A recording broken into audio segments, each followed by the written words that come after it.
May nag-comment po doon sa aking video patungkol doon sa mga pagkain na pinagbabawal po sa Biblia. At ito po yung sinabi niya. Sus, matagal na ang batas na yan. Panalangin mo na lang kung ano man ang sinusubo mo at lilinisin ng Panginoon ang lahat ng kinakain mo. So ganito na lang po, tanggalin na lang po natin yung Diyos sa equation ng health. At doon na lang po tayo maniniwala kung ano po yung sinasabi ng mga World Health experts.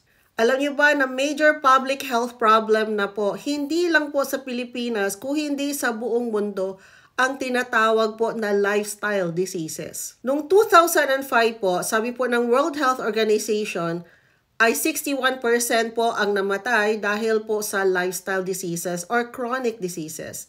At sabi po nila that in the year 2030 ay tataas daw po ito to 70%. So ano ba itong mga lifestyle diseases? Ito po yung mga sakit na ang sanhi po ay yung araw-araw po na ginagawa po natin sa atin pong mga sarili. Katulad na lang halimbawa nung paninigarilyo, pag-inom ng alak, hindi pag-ehersisyo, yung palagi mo ini-stress yung sarili mo kahit maliliit na bagay. Yung palagi bang parang nasa heightened state of alert ka kasi lahat na lang na makita mo at mapanood mo sa social media ay magre-react ka. Pero ang pinaka-culprit po talaga nito ay yung kinakain at iniinom po natin sa araw-araw. At ang masaklap, ang mga sakit na ito ay chronic nga, pangmatagalan. Hindi po sila yung tipo bang nagkasakit ka ngayon, after 1 week, uminom ka lang ng antibiotic ay okay ka na. Aba, hindi po. Talaga inaabot ito ng taon. Kaya nagre-resulta po talaga ito sa mahabang disability, yung hindi mo ma-enjoy yung buhay mo.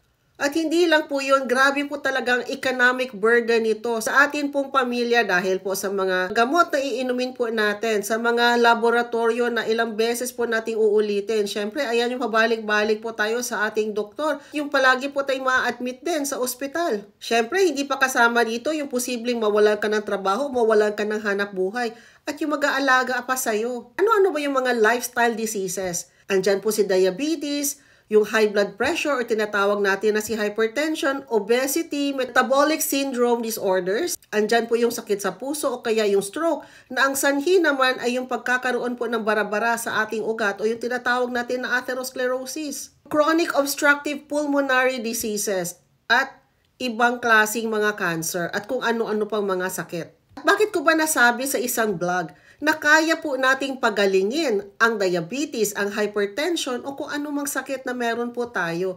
Dahil po, pag pinutol po natin yung ugat, na nasabi ko na po kanina, yung lifestyle factors na yan, kung aayusin lang po natin lahat yan, posible po talaga na tayo po ay gumaling sa ating mga sakit. At yan nga din po yung ini-emphasize ng World Health Organization na kailangan po natin baguhin yung ating lifestyle. At hindi lang po baguhin ngayon, dapat po nating simulan po yan, simula po bata po yung ating mga anak. Kasi po hindi naman po tayo nagkakasakit kung kakain po tayo ng karne ngayon o isang linggo po tayo kakain ng lechon, bukas makalawa magkasakit na po tayo, hindi po ganon. Ang lifestyle disease po is a long process. It is a product of so many years na tayo po ay pabaya po sa ating sarili. That's why we should start young. Kaya po dapat po turuan po natin yung ating mga anak ng healthy lifestyle kasi po it's better to prevent a disease rather than to cure it because sometimes hindi na po natin kaya pong i-reverse yung sakit. Alam niyo ba, ayusin lang po natin yung mga lifestyle factors na yan, you already decrease your risk by 80%. Gawin po natin ito kung hindi man po para sa sarili mo, pero para po sa mga anak mo at para po sa susunod na henerasyon.